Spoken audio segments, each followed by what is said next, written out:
શહેરમાં 170 થી પણ વધુ તાજિયાઓ અલગ અલગ સ્થળ પર બિરાજમાન છે।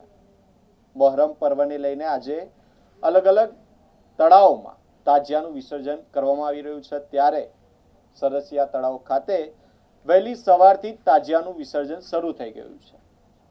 પોલીસ બંદોબસ્ત પણ ખૂબ જ સજ્જ જોવા મળ્યો છે અને ફાયર વિભાગની ટીમ પણ ઘટના સ્થળે તૈનાત છે।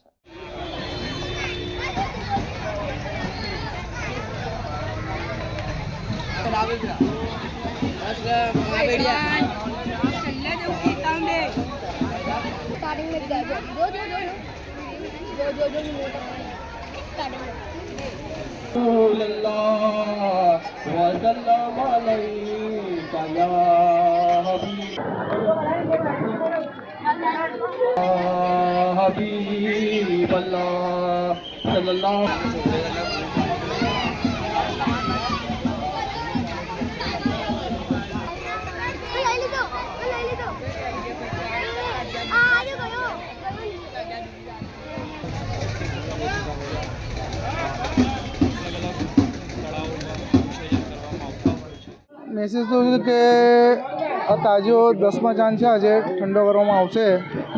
ઓર મેસેજ એક જ છે, અઝીઝ ઇમામ રદિલ્લાહ તાલા છે, હકની રાહમાં હતા, તેમાં શહીદ થયા છે।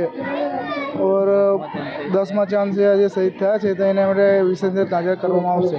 તાજાની સ્થાપના કેમ કરવામાં આવે? તાજની સ્થાપના અમારા ત્યાં ચોથા દાને થાય છે સવારે। ઓર મેસેજ એક હોય છે કે બધા મળીને, હિન્દુ મુસ્લિમ મળીને એકતા અને સાથે મેસેજ કરે છે બધા।